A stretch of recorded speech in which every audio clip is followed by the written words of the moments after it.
नमस्ते, प्रणाम। आप सभी लोग का स्वागत अभिनंदन है हमारे चैनल में। आज आप सबके बीच में एक बहुत प्यारा नाच गीत लेके आए हैं। गीत पसंद आए तो आप सबको वीडियो को लाइक, सब्सक्राइब, शेयर करें और अपना प्यार दुलार स्नेह जरूर दीजिए। प्रेम से बोलिए जय माता दी।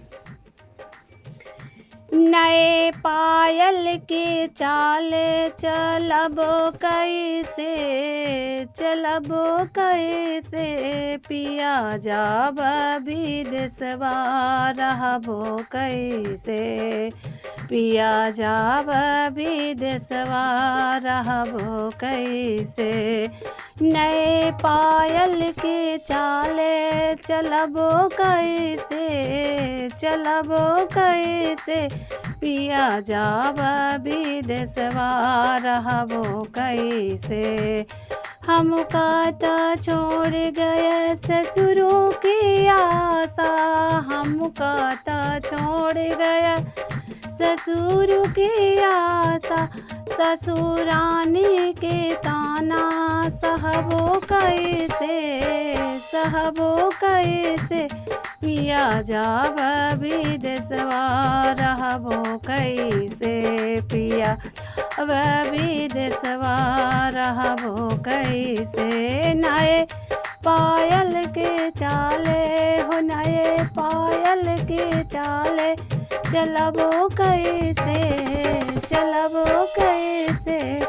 पिया जाब विदेशवा रहबो कैसे।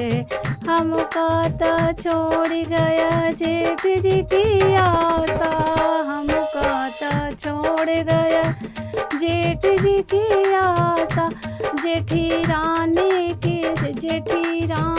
की ताना सुनबो कैसे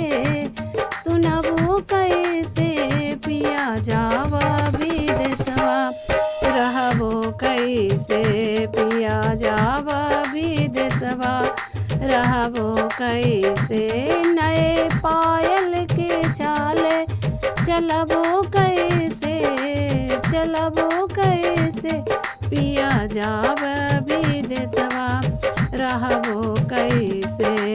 हमका तो छोड़ गया देवर जी की आशा, हमका तो छोड़ गया देवर जी की आशा, नंदी रानी से झगड़ा करबो कैसे